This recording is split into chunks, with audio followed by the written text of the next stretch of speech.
Hello everyone, welcome to सरकारी eight once again. तो इस वीडियो में जो है मैं आप सभी के साथ एक इंपॉर्टेंट इन्फॉर्मेशन डिस्कस करने वाला हूं, जो कि एम्स बीएससी नर्सिंग और बीएससी पैरामेडिकल के कोर्स के लिए ओपन राउंड की काउंसलिंग से रिलेटेड होने वाली है। ठीक है, तो अभी तक आपको पता है कि फर्स्ट और सेकंड राउंड जो है बीएससी नर्सिंग और बीएससी पैरामेडिकल के जो है कंप्लीट हो चुके हैं।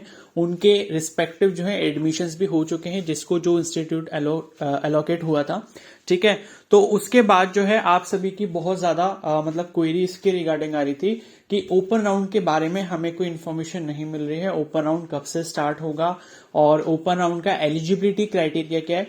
तो इन सभी इंपॉर्टेंट क्वेश्चंस पर जो है हम लोग डिस्कशन करने वाले हैं। तो आप सभी से रिक्वेस्ट है कि वीडियो को प्लीज एंड तक देखना, और एक और चीज कि आप जो है चैनल को जरूर सब्सक्राइब कर लें और बेल आइकन को प्रेस कर लें इन केस आप जो है ओपन राउंड की काउंसलिंग में पार्टिसिपेट करना चाहते हैं, क्योंकि उसके रिगार्डिंग जब भी कोई ऑफिशियल नोटिफिकेशन आएगा उसके बारे में जो है मैं आपको अपडेट कर दूंगा। ठीक है, और ओपन राउंड की काउंसलिंग में जब आप रजिस्ट्रेशन करोगे तो पहले सारी जो चीजें हैं उसमें रजिस्ट्रेशन कैसे करना होगा उस प्रोसेस पर मैं कंप्लीट वीडियो शेयर कर दूंगा।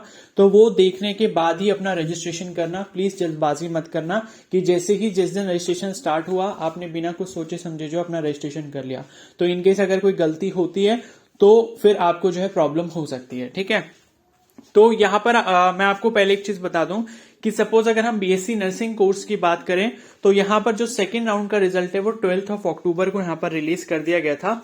और इसी रिजल्ट में जो है नीचे मेंशन की गई थी कि जो मतलब सेकेंड राउंड की काउंसलिंग में जिसको भी सीट अलॉट हुई है उसको जो है 18 अक्टूबर तक जो है एडमिशन ले लेना था। ठीक है, यहां पर आप देख सकते हो ये हाईलाइट करके इन्होंने लिखा है कि in the event of a candidate. ठीक है, मतलब 18 अक्टूबर जो वो डेट थी, मतलब यहां पर आप देख सकते हो लिखा है the candidate will have to report to the respective AIIMS. ठीक है, as per point 7 and 8 of information brochure of seat allocation on or before 5 PM 18 October 2022। ठीक है, तो 18 अक्टूबर 2022 तक जो है सेकेंड राउंड की काउंसलिंग कंप्लीट हो चुकी थी, और जो पैरामेडिकल की थी वो इससे पहले ही हो गया था। ठीक है, उनका जो सेकेंड राउंड का एडमिशन प्रोसेस था वो 18 अक्टूबर से पहले कंप्लीट हो चुका था। तो अब पहले ये बात करते हैं कि ओपन राउंड की काउंसलिंग का जो ऑफिशियल नोटिफिकेशन कब तक आ सकता है। देखो लास्ट ईयर भी जो है लगभग 1 से 1.5 महीना लगा था ओपन राउंड की काउंसलिंग का नोटिफिकेशन आने में।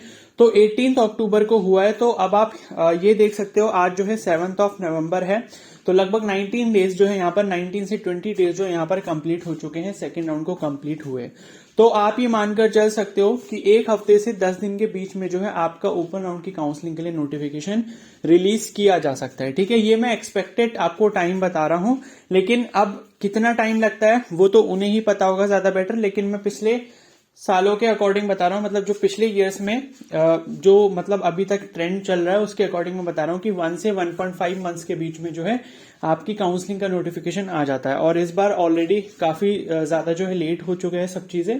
ठीक है, तो मुझे लगता है कि 1 वीक के अंदर या फिर 10 डेज के अंदर जो है कोई ना कोई ओपन राउंड की काउंसलिंग के लिए नोटिफिकेशन रिलीज कर दिया जाएगा। ठीक है, इसलिए मैं बोल रहा हूं चैनल पर जरूर बने रहना, ताकि कोई भी इंपॉर्टेंट इन्फॉर्मेशन इसके रिगार्डिंग आएगी तो मैं आपको जो है जरूर अपडेट कर दूंगा। ठीक है, तो ये अभी हमने देख लिया, आज 7 नवंबर है, तो आप ये मान सकते हो कि 15 से 20 के आसपास कुछ ना कुछ आपको इसके रिगार्डिंग इन्फॉर्मेशन देखने को मिल सकती है।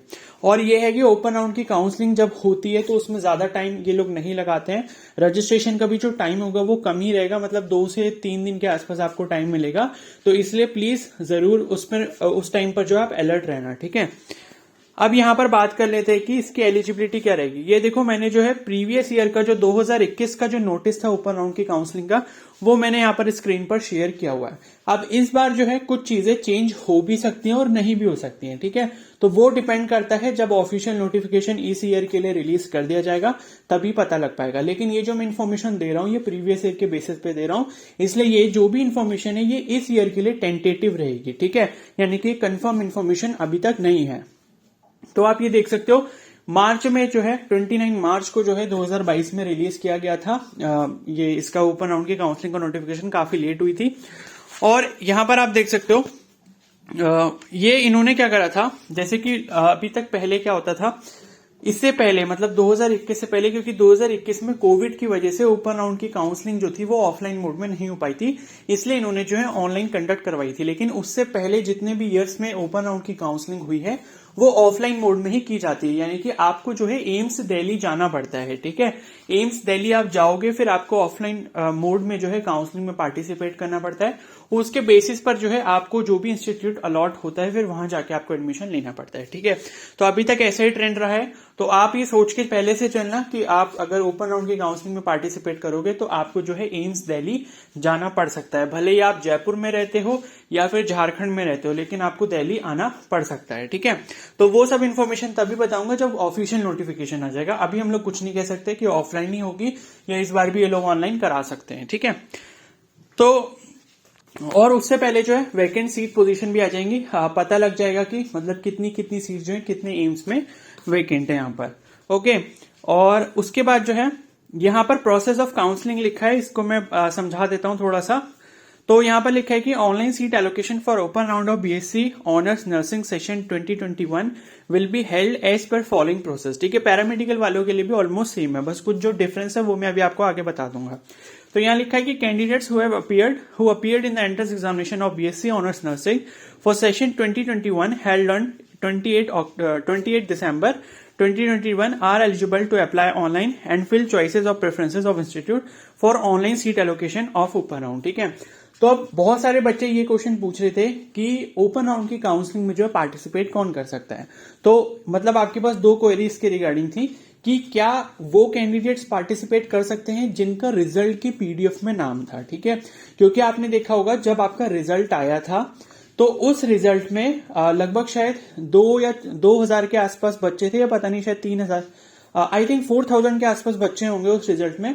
तो उसमें जिसके नाम थे, क्या वही सिर्फ पार्टिसिपेट कर सकते हैं या फिर जिस कैंडिडेट ने जो है एंट्रेंस एग्जाम दिया था वो सभी पार्टिसिपेट कर सकते हैं। ठीक है, तो यहां पर देखो इस फर्स्ट पॉइंट के अकॉर्डिंग जो है सभी बच्चे पार्टिसिपेट कर सकते हैं ओपन राउंड की काउंसलिंग में, क्योंकि यहां पर इन्होंने सिर्फ ये लिखा है कि candidates who appeared in the entrance examination of BSc honours nursing for session 2021 held on, जो भी मतलब 28 दिसंबर को हुआ था, are eligible to apply online and fill choices और preferences of institute for online seat allocation of open round. तो इन्होंने मतलब पिछले साल के अकॉर्डिंग जो इन्फॉर्मेशन हमें यहाँ पर रिसीव हो रही है वो ये हो रही है कि जिसने भी एंट्रेंस एग्जाम दिया था वो सभी कैंडिडेट्स एलिजिबल होंगे ओपन राउंड की काउंसलिंग में। बाकी इस साल क्या नोटिफिकेशन आता है वो तब उस बात पर डिपेंड करेगा। ठीक है, तो वो मैं आपको बता दूंगा, लेकिन इसके अकॉर्डिंग जो है सभी कर सकते हैं। ठीक है, और बाकी वही सब है कि candidates are required to log in to their candidate dashboard. तो मतलब वो डैशबोर्ड पर क्लिक करके माई पेज पर जाना होगा, वहां पर आपको ओपन राउंड की काउंसलिंग का सेक्शन मिल जाएगा, वहां से जाकर आपको अप्लाई करना। तो ये सारा प्रोसेस यहाँ पर लिखा हुआ है। ठीक है, ओके, और यहां पर एक इंपॉर्टेंट चीज जो है वो है आपकी सिक्योरिटी फीस के रिगार्डिंग। ठीक है, तो देखो जो बीएससी नर्सिंग के कैंडिडेट्स होते हैं उनको ओपन राउंड की काउंसलिंग के लिए 25,000 रुपीज की सिक्योरिटी फीस जो है वो जमा करनी पड़ती है, और जो पैरामेडिकल के कैंडिडेट्स होते हैं उनको 5,000 रुपीज की सिक्योरिटी फीस जमा करनी पड़ती है। ठीक है, अब ये सिक्योरिटी फीस होती इसलिए है कि सपोज ओपन राउंड की काउंसलिंग में जो है आपको सीट मिल गई, और सीट मिलने के बाद सपोज आपने वहां पर एडमिशन ले लिया, और एडमिशन लेने के बाद आप उसको छोड़ देते हो, या फिर सपोज आपको सीट मिल गई है और आपने एडमिशन लिया ही नहीं। ठीक है, तो उस टाइम पे क्या होता है, आपकी जो सिक्योरिटी फीस होती है वो जमा कर ली जाती है, वो आपको वापस नहीं दी जाती। ठीक है, तो सिक्योरिटी फीस लेने का मतलब यही है कि जब काउंसलिंग का रजिस्ट्रेशन होगा उस टाइम से आपसे जो है बीएससी नर्सिंग वालों से 25,000 और जो बीएससी पैरामेडिकल है उनसे 5,000 रुपए लिए जाएंगे। और उसके बाद जब अगर आपको सपोज काउंसलिंग में सीट अलॉट हो चुकी है, सीट अलॉट होने के बाद आपने बोला कि मुझे एडमिशन नहीं लेना, आपने मना कर दिया, तो वो जो आपके 25,000 रुपए या फिर जो 5,000 रुपए होंगे वो आपको वापस नहीं किए जाएंगे। तो इस चीज का आप अच्छे से ध्यान रखना। ठीक है, आप पिछली बार जो इन्होंने ये जो जमा करवाए थे पैसे, वो इन्होंने बोला था कि आप ऑनलाइन मोड में इसको कर सकते हो, इन्होंने बैंक डिटेल्स वगैरह दी थी। तो जो 2021 में पैसे जमा करवाए गए थे वो ऑनलाइन मोड से हुए थे इनके बैंक अकाउंट में, जो कि अभी बहुत सारे बच्चों के शायद आए भी नहीं है, पैरामेडिकल के बच्चों के आए नहीं है, लेकिन नर्सिंग के बच्चों के आ चुके हैं। ठीक है, काफी टाइम लगा था पैसे आने में वापस। तो इस साल जो है हो सकता है कि ऑनलाइन ट्रांसफर ना करवाएं, अगर ये ऑफलाइन दिल्ली बुलाएंगे, एम्स दिल्ली बुलाएंगे, तो तो आपको जो है डिमांड ड्राफ्ट बनवाना होगा एम्स दिल्ली के डायरेक्टर के नाम पे, ठीक है।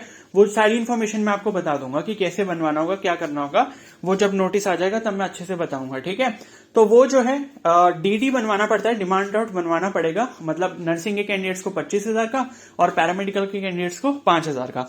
तो वो डिमांड ड्राफ्ट जो है आपको अपने सारे ओरिजिनल जो डॉक्यूमेंट्स हैं उनके साथ वहां पर एम्स दिल्ली लेकर जाना पड़ेगा और लेके जाके आपको वो सबमिट करना पड़ेगा।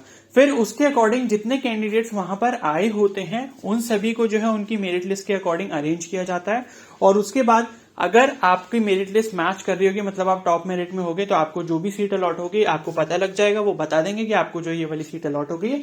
और फिर आप जो है अपना एडमिशन वहां जो वो वाला जो इंस्टीट्यूट होगा वहां जाके आप अपना एडमिशन जो है करवा सकते हो, ठीक है।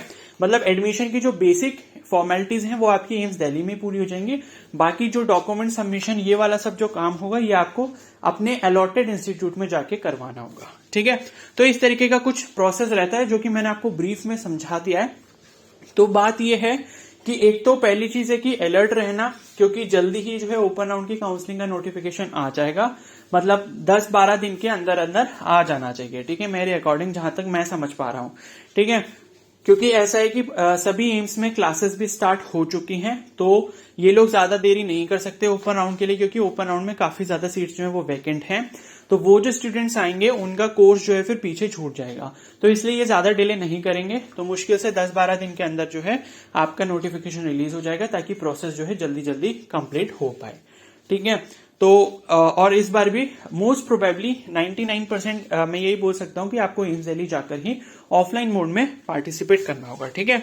बाकी ये सब जो इन्फॉर्मेशन लिखी है ये सब तब के लिए लिखी थी जब मतलब ऑफलाइन नहीं करवाया गया था पिछले साल कोविड के कारण, तो सबको जो है ऑनलाइन फीस वगैरह पे करनी पड़ी थी, ऑनलाइन चॉइसेस लॉक करनी पड़ी थी, ये सब चीजें भी थी। अब इस बार का जो भी प्रोसेस होगा मैं आपको अच्छे से डिटेल में समझा दूंगा, इसलिए आप सभी से रिक्वेस्ट है कि चैनल को जो है जरूर सब्सक्राइब कर लेना और बेल आइकन को प्रेस कर लेना। और बाकी ये जो डॉक्यूमेंट्स हैं वो अपने डॉक्यूमेंट जो है अच्छे से सब प्लीज अरेंज करके रख लेना, ठीक है। यहाँ पर आप स्क्रीन पर देख सकते हो सारे डॉक्यूमेंट्स यहाँ पर लिखे हुए हैं, ठीक है। तो फाइनली आपको थोड़ी थोड़ी इन्फॉर्मेशन इसके बारे में मिल गई होगी। तो अभी आपका मेन जो काम है वो ये है, तो आपको अलर्ट रहना है, वेबसाइट आप खुद से चेक कर सकते हो तो वो भी अच्छा है, अदरवाइज चैनल पर बने रहना, तो मैं भी आपको अपडेट कर दूंगा। दूसरी चीज ये है कि आप जो अमाउंट है ये, अगर आप सपोज नर्सिंग के कैंडिडेट और पार्टिसिपेट करना चाहते हो तो 25,000 रुपए का जो अमाउंट है वो आप अभी से अरेंज करके रख लो, या फिर देख लो आप कि आपको कैसे अरेंज करना होगा, ठीक है। अभी आपके पास टाइम है। और पैरामेडिकल के कैंडिडेट्स के लिए 5,000 रुपए रहेगा, ठीक है। ये जो अमाउंट होता है ये आपको वापस कर दिया जाता है जब काउंसलिंग कंप्लीट हो जाती है। तो ऐसा मत सोचना कि ये पैसे आपके चले जाएंगे, वो चले कब जाते हैं, कुछ केसेस में जाते हैं। अगर आप एडमिशन नहीं लेते हो सीट पे जो आपको अलॉट हुई है तो उस केस में आपको वो पैसे वापस नहीं मिलते, ठीक है। तो इतना काम कर लो और बाकी अपने डॉक्यूमेंट्स को अरेंज कर लो, ठीक है। तो अगर ये वीडियो थोड़ी सी भी हेल्पफुल लगी तो प्लीज को जरूर लाइक कर देना, और कोई डाउट हो तो मुझे कमेंट सेक्शन में बता सकते हो, या फिर मुझे इंस्टाग्राम पे भी मैसेज कर सकते हो। मेरे इंस्टाग्राम का जो लिंक है वो मैंने कमेंट सेक्शन में ही पिन किया हुआ है, ठीक है। तो इस वीडियो को यहीं पर एंड करते हैं, इससे रिलेटेड जब भी इन्फॉर्मेशन आएगी मैं आपको तुरंत अपडेट कर दूंगा, okay. So thank you and have a nice day.